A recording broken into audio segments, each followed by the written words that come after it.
Deputy President, I would like to start by acknowledging what I don't doubt are a number of good faith concerns that have been raised in this report and throughout the inquiry. Over the course of the inquiry, and it was a very long inquiry, we heard from some very strong and forthright personalities within the horse racing industry. The committee heard a variety of allegations, claims and counterclaims between various racing industry stakeholders, many of which I considered to be on the fringes of, and as I've submitted during the inquiry, on the fringes of the terms of reference.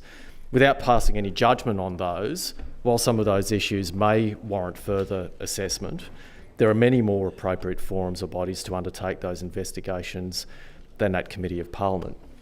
But I would like to consider some of the substantive issues that more directly addressed the terms of reference regarding the probity of the process around the proposal to develop Rosehill Gardens. For example, finding 5 of the report stated the manner in which the Premier and Government announced the proposal to develop Rosehill Racecourse for housing was in breach of the unsolicited proposals guide for submission and assessment by failing to maintain impartiality when it championed the proposal, and for making a public announcement prior to the end of stage 1 of the unsolicited proposal process. Now let's deal with the second part of that finding first, that the government was in breach of the guidelines for unsolicited proposals, or USPs, by making it public prior to the end of stage 1 of the USP process. As was made clear during the hearings, the ATC needed to take the proposal to thousands of its members for their consideration. Therefore, keeping it confidential was neither desirable, practical, or even possible. Madam Deputy President, you can imagine if the state government and the ATC hadn't made the proposal public when they did, keeping discussions behind closed doors for many months on end, what the result would have been. The howls of indignation if the state government was exposed for pursuing a secret deal to build a mini-city on Rosehill Gardens would have been heard from Moonee Valley. Indeed, one could easily imagine this Parliament having demanded earlier and greater initial disclosure of the USP in this scenario, and that would have been correct. If there is a problem here that needs to be resolved, it is with the wording of the guidelines, not with the actions of the state government. The first part of finding 5 goes to the accusation that the state government failed to maintain impartiality.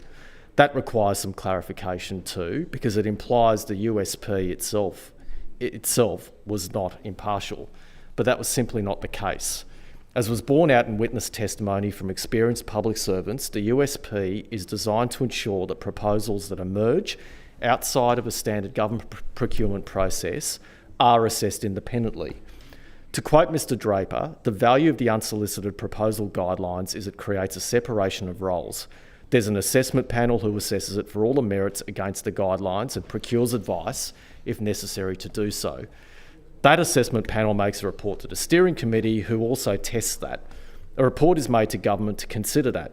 There's a number of steps required, each undertaken by different parties. Madam Deputy President, this process is robust, it is well established, and in fact it was the same process that was used by the former coalition state government to assess an unsolicited proposal by landowners for the development of the Martin Place metro station. Finally, I want to address the assertion in finding 5 that the state government should have been less enthusiastic about the proposal when it was announced. It will come as no surprise to you, Madam Deputy President, that I respectfully reject that assertion. Indeed, I contend that the Premier, if anything, modestly undersold the significance of the project in his public comments. The Premier described it as a once-in-a-generation opportunity, but a once-in-a-lifetime may be more apt.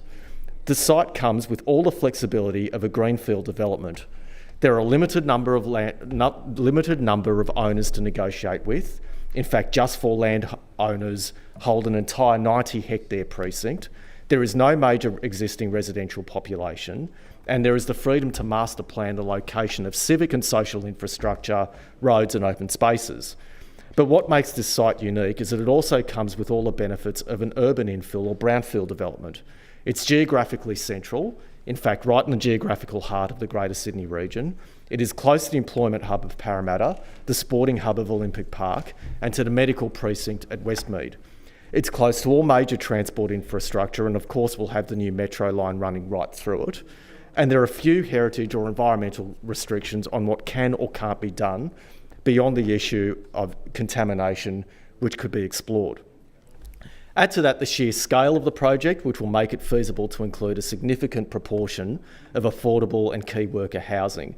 Deputy President, this is a unicorn project. There is simply no other like this site available in Sydney, and probably none anywhere else in Australia. But that's not all. The proposal can also provide stronger underpinnings for the future of the thoroughbred racing industry. The committee heard that approximately 80% of thoroughbred racing's income comes from wagering. That income is vulnerable to competition from other forms of gambling and from regulatory changes intended to reduce gambling-related harm. At the same time, income from other sources, especially on-track activities, is in decline, if not terminal decline, as punters stay away and major events move to bigger, newer venues.